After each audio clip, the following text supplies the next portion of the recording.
স্বাগত ডিবিসি দেশের সংবাদে। আপনাদের সাথে আছি আমি শোভন শাহমিন দিশা। এবারে জানাবো খবরের বিস্তারিত। পূর্ব ঘোষণা ছাড়াই দুটি পেট্রোল পাম্প উচ্ছেদের প্রতিবাদে রাজশাহী এবং রংপুর বিভাগে অনির্দিষ্টকালের জন্য সব পেট্রোল পাম্পে ধর্মঘট চলছে। সকাল থেকে পেট্রোল পাম্পগুলোতে সব ধরনের জ্বালানি বিপণন বন্ধ রয়েছে। এছাড়াও শাহজাদপুরের বাঘাবাড়ি ডিপো থেকে তেল উত্তোলন এবং সরবরাহ বন্ধ রয়েছে। ভোগান্তিতে পড়েছেন যানবাহন মালিক শ্রমিকরা। মঙ্গলবার বিনা নোটিশে নওগাঁর বিভিন্ন পেট্রোল পাম্পে উচ্ছেদ অভিযান চালায় জেলার সড়ক ও জনপথ বিভাগ। এর প্রতিবাদে রাজশাহী ও রংপুর বিভাগে অনির্দিষ্টকালের জন্য ধর্মঘটের ডাক দেয় Bangladesh petrol pump owners association. ধর্মঘটের কারণে বুধবার সকাল থেকে পুরো অঞ্চলে জ্বালানি সংকট দেখা দিয়েছে। পাম্প বন্ধ থাকায় জ্বালানি নিতে এসে দুর্ভোগে পড়েন পরিবহন সংশ্লিষ্টরা, বিশেষ করে দূরপাল্লার বাস, ট্রাক ও মালবাহী যানবাহন চালকরা। কেউ জানি না, আমাদের গাড়িতে সবাই যাত্রী উঠেছে নামেছে, এখন আমরা হঠাৎ করে আইলাম, গ্যাস নাই। এর কোন ধর্মঘাট? এইভাবে পাম্প বন্ধ রাখলে মনে করেন আমরা তেল নিয়ে চালাবো কিভাবে? ময়লা পড়ে আছে রাস্তার ভিতরে। ফাজিলেমো শুরু করে দিয়েছে নাকি পাম্পের মালিক বা অথবা গ্যাস মালিকরা? আমরা জানলে তো আমরা গ্যাস নিয়ে নিতাম, গতকালকেই আমরা ট্যাঙ্কি লোড দিতাম। দীর্ঘ সময় অনেক পাম্প ঘুরেও মেলেনি জ্বালানি তেল। মোটরসাইকেল চালকরা বেশি দুর্ভোগে পড়েছেন। তেল শূন্য বাইক নিয়ে গন্তব্য বা কর্মস্থলে যেতে চরম দুর্ভোগে পড়তে হয় তাদের। 2-3 কিলো থেকে হাঁটে আসলাম, গাড়ির তেল নাই, আমরা তো জানি না। আমি সকাল থেকে 3টা পাম্প গেলাম, কিন্তু পাম্প দিচ্ছে, ওরা তেল দিচ্ছে না পাম্প। আমি তো শুনলাম, এখনো শুনলাম। আমি তো আগে যদি বলতো তো আমি তো কাউকে নিয়ে রাখতে পারতাম আমরা। এদিকে পেট্রোল পাম্প মালিকদের জ্বালানি তেল উত্তোলন ও বিপণন বন্ধ রাখার ঘোষণায় স্থবির হয়ে পড়েছে সিরাজগঞ্জের বাঘাবাড়ি নৌবন্দরের অয়েল ডিপো।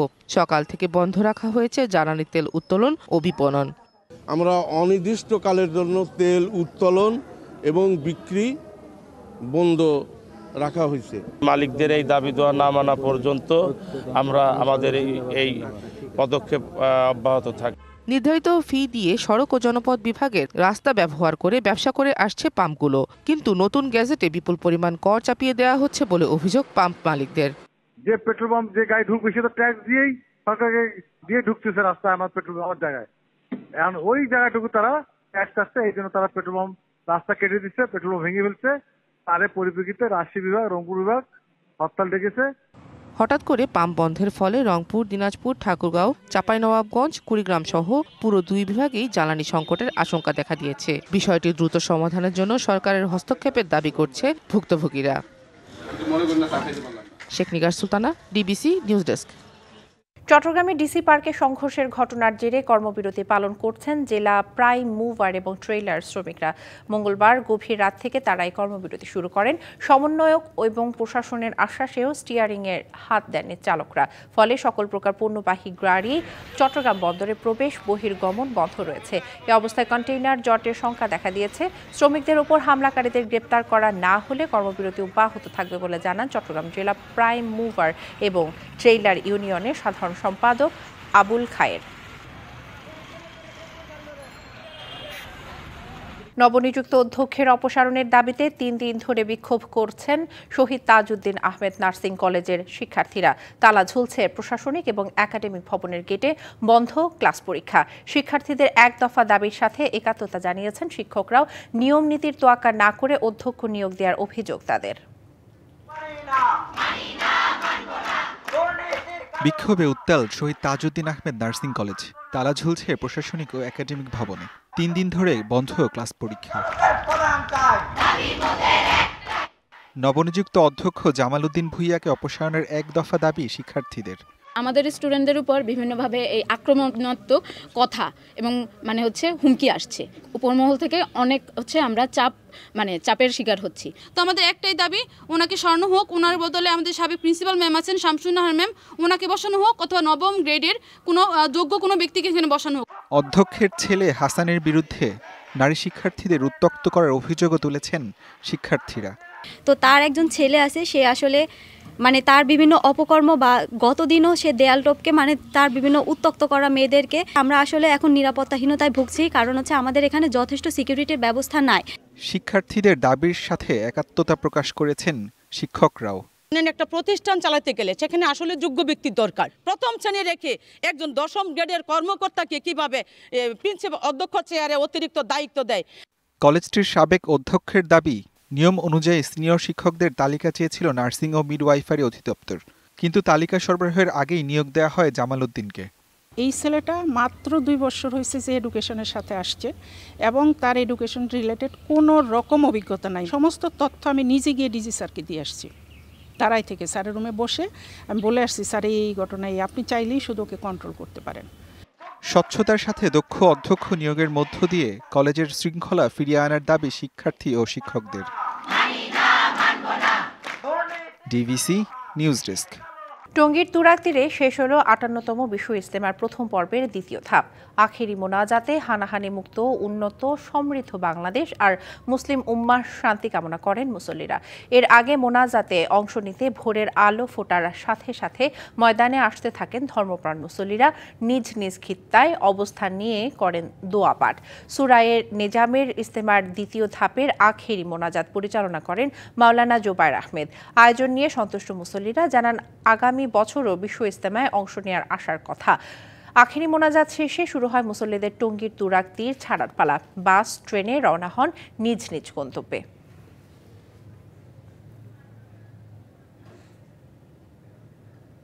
অনির্বাচিত সরকার কখনো নিরাপদ সরকার না।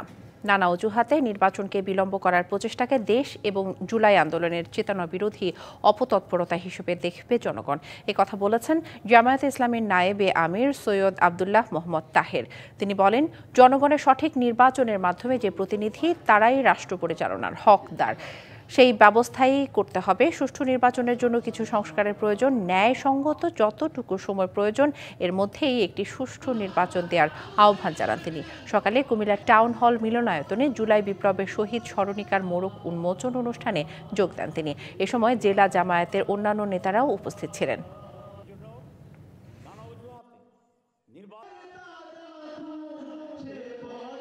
জনগণের সঠিক নির্বাচনের মাধ্যমে যে প্রতিনিধি তারাই রাষ্ট্র পরিচালনার সত্যিকার হকদার এবং সেই ব্যবস্থা গ্রহণ করতে হবে।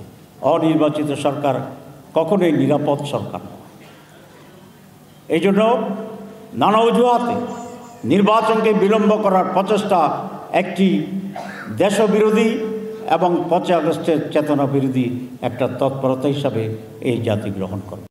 পতিত স্বৈর শাসকদের মতো অন্তর্বর্তী সরকারে কিছু কিছু উপদেষ্টারা ভোগ বিলাসে লিপ্ত রয়েছে। তাদের উপদেষ্টা পরিষদ থেকে বাদ দেওয়ার আহ্বান জানিয়েছেন BNP vice chairman doctor Asaduzzaman Ripon. বুধবার দুপুরে মুন্সিগঞ্জের টঙ্গীবাড়ি উপজেলার শীতার্তদের মাঝে কম্বল বিতরণী অনুষ্ঠানে যোগ দেন তিনি। এ সময় রিপন বলেন, সবাই মিলে অন্তর্বর্তী সরকারকে ক্ষমতায় বসিয়েছে, কিন্তু এই সরকার শপথ নেয়ার পর সঠিকভাবে দায়িত্ব পালন করছে কিনা প্রশ্ন দেখা দিয়েছে। এদিকে সংকট থেকে বাঁচাতে নির্দিষ্ট সময়ের মধ্যে নির্বাচন দেওয়ার আহ্বান জানান বিএনপির এই নেতা। জনগণ এবং শিক্ষাঙ্গনকে জিম্মি করে লুটপাটের স্বর্গরাজ্য তৈরি করেছিল আওয়ামী লীগ। একথা বলেছেন বিএনপির যুগ্ম মহাসচিব শহীদ উদ্দিন চৌধুরী অ্যানি। দুপুরে লক্ষ্মীপুর সদর উপজেলার একটি স্কুলের বার্ষিক ক্রীড়া প্রতিযোগিতার পুরস্কার বিতরণী অনুষ্ঠানে যোগ দিয়ে এসব কথা বলেন তিনি। বলেন, আওয়ামী লীগ লুটপাট ও গুম খুন করেছে, নির্বাচনে বৃদ্ধাঙ্গুলি দেখিয়েছে। নির্বাচন করে তারা ক্ষমতায় আসবে, জনপ্রতিনিধি হয়ে বক্তব্য রাখবে, এমন চেষ্টা কখনো করেনি। বিএনপি সাধারণ শিক্ষার্থীদের অধিকার প্রতিষ্ঠা করবে বলেও জানান তিনি। লিবিয়ার ভূমধ্যসাগরে নৌকাডুবিতে নিহত 23 বাংলাদেশের মধ্যে 3 জনের বাড়ি গোপালগঞ্জে। মর্মান্তিক মৃত্যু সংবাদে বাড়িতে চলছে শোকের মাতম।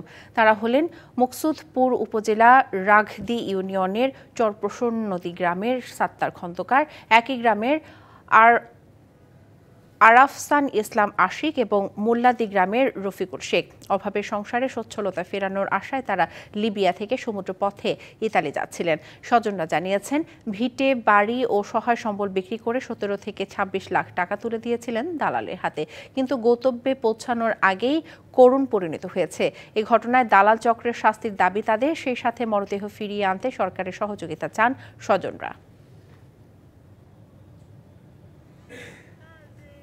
পাবনার সুজানগরে জয় বাংলা স্লোগান দিয়ে পুলিশের গাড়ি থেকে ছিনিয়ে নেওয়া উপজেলা আওয়ামী লীগ সভাপতি এবং সাবেক উপজেলা চেয়ারম্যান আব্দুল ওহাবকে গ্রেপ্তার করেছে পুলিশ। এ সময় ওহাবের ব্যক্তিগত সহকারী রাব্বিকেও আটক করা হয়। এছাড়া সেই ঘটনার জেরে বিভিন্ন সময় 16 জনকে আটক করেছে পুলিশ। সুজানগর উপজেলার ভাইনা ইউনিয়নের মাধুরাপুর এলাকার গাজনার বিলে অভিযান চালিয়ে তাকে গ্রেপ্তার করা হয়। দুপুরে পুলিশ সুপার মোর্তজা আলী খান এক সংবাদ সম্মেলনে এসব কথা জানান। নারায়ণগঞ্জে হত্যা মামলায় সাবেক আইনমন্ত্রী আনিসুল হকের 3 দিনের রিমান্ড মঞ্জুর করেছে আদালত। এদিকে সিলেটে 2টি হত্যা মামলায় জামিন নামঞ্জুর করে কারাগারে পাঠানো হয়েছে সাবেক প্রবাসী কল্যাণ এবং বৈদেশিক কর্মসংস্থান মন্ত্রী ইমরান আহমেদকে। নারায়ণগঞ্জের সোনারগাঁওয়ে আশিক মিয়া হত্যা মামলায় সাবেক আইনমন্ত্রী আনিসুল হককে 3 দিনের রিমান্ড দিয়েছে আদালত। সকালে 5 দিনের রিমান্ড চেয়ে আদালতে উঠানো হলে নারায়ণগঞ্জের সিনিয়র জুডিশিয়াল ম্যাজিস্ট্রেট শুনানি শেষে 3 দিনের রিমান্ড মঞ্জুর করেন। গত 4 আগস্ট ঢাকা চট্টগ্রাম মহাসড়কের কাঁচপুরের গুলিতে আহত হয় আশিক মিয়া। পরের দিন চিকিৎসাধীন অবস্থায় মারা যান তিনি। এদিকে 2টি হত্যা মামলা সহ 3 মামলায় সাবেক প্রবাসী কল্যাণ এবং বৈদেশিক কর্মসংস্থান মন্ত্রী ইমরান আহমেদের জামিন নামঞ্জুর করে কারাগারে পাঠিয়েছে আদালত। সকালে সিলেট আদালত প্রাঙ্গণে তাকে কঠোর নিরাপত্তার মধ্য দিয়ে আনা হয়। এ সময় বিক্ষুব্ধ জনতা আদালত প্রাঙ্গণে তাকে লক্ষ্য করে ডিম ছুঁড়ে মারেন এবং ভুয়া ভুয়া বলে স্লোগান দেন।